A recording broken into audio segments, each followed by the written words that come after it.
और लोगों में चर्चा इस बात की है कि 5 से 10 लाख लोग, मतलब गिनती नहीं हो पाई।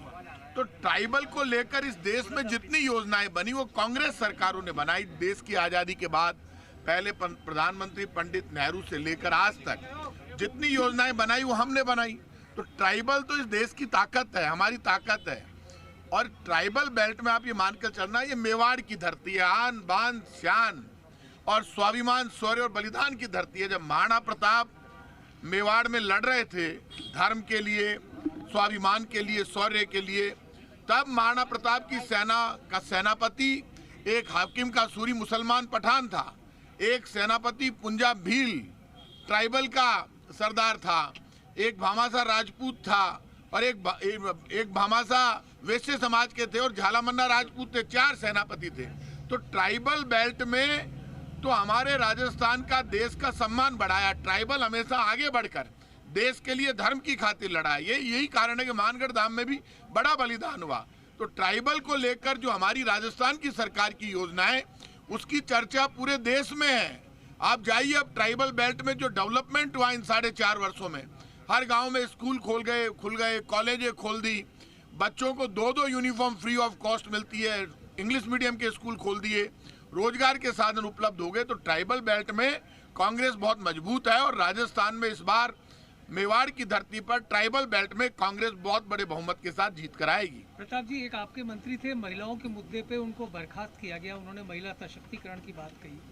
अब अपनी ही बेटे की पार्टी में बार बालाओं को डांस करवा रहे हैं, लाल डायरी वाले नेताजी। देखो ये डायरी वायरी तो सब बिल में घुस गई।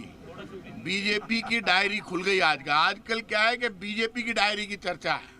लोग कह रहे हैं कि बीजेपी आड़ा फुस हो गया। आप मुझे ये बता दो, बीजेपी कभी लाल पीली काली डायरी की बात करती है? बीजेपी अपने पापों का हिसाब देने की डायरी की बात नहीं करती। लोग आजकल बीजेपी की डायरी खोल रहे हैं कि ये बीजेपी के 25 एमपी कौन से बिल में घुस गए, 5 साल तक नजर नहीं आए, लोग शकल नहीं पहचानते पार्लियामेंट में। और वो आदर्श गांव कहाँ गए? बीजेपी के जो आदर्श गांव थे वो कहाँ गए? अरे हमारा कांग्रेस की गहलोत सरकार का काम तो बोल रहा है। राहुल गांधी जब बोलते हैं तो परवाह नहीं करते, नेशनल लेवल की जब बात बोलते हैं, करप्शन की बात बोलते हैं तो दबी जबान से नहीं बोलते, खुलकर बोलते हैं। और राजस्थान के लिए भी आज मैं कह रहा हूँ, लड़ाई आर पार की है, जोरदार लड़ाई होगी। और ये बीजेपी के लोग ऊंची ऊंची फेंकते घूम रहे, सुन लो बीजेपी के लोगों, पता नहीं चलेगा। ये परिवर्तन यात्रा की हवा निकल गई, पहियों की हवा निकाल दी जनता ने, फेल हो गई, भीड़ नहीं है।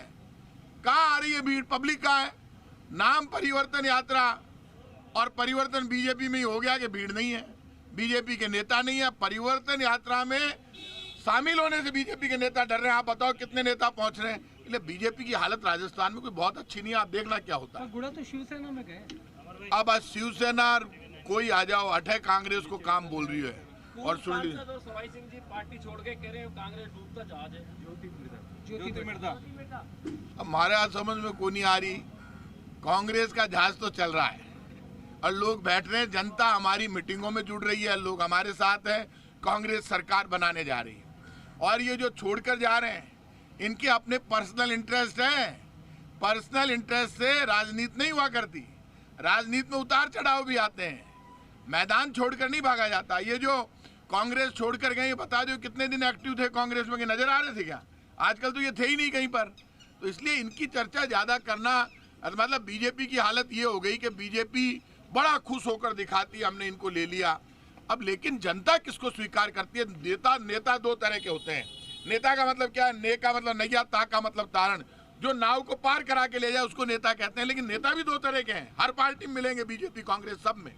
एक नेता वो होते हैं जो खुद को नेता कहते हैं, एक नेता वो कहते हैं जिनको जनता नेता कहते हैं। नेता है यार, दम है, ये पीछे नहीं हटता। तो नेता वो होते हैं जिनकी आवाज दिखाई देती है, ज्यादा परवाह करने की जरूरत नहीं है। प्रताप जी, उद्धव ठाकरे ने कहा है कि अगर राम मंदिर का इनोग्रेशन में लोग जाएंगे तो जब वहां से लौटेंगे तो गोधरा जैसा कांड हो सकता है, उद्धव ठाकरे ने कहा है। अब देखिए, उद्धव ठाकरे जी ने कहा वो छोड़िए, राम मंदिर कोई बीजेपी का ऑफिस नहीं है, बीजेपी का कार्यालय नहीं है। राम मंदिर कोई बीजेपी ने नहीं बनाया है, ये दिमाग से निकाल देना आप। राम मंदिर का फैसला सुप्रीम कोर्ट से आया। सबसे पहले अयोध्या के राम मंदिर के ताले स्वर्गीय प्रधानमंत्री राजीव गांधी जी ने खुलवाई, ये तो आप मानते हो?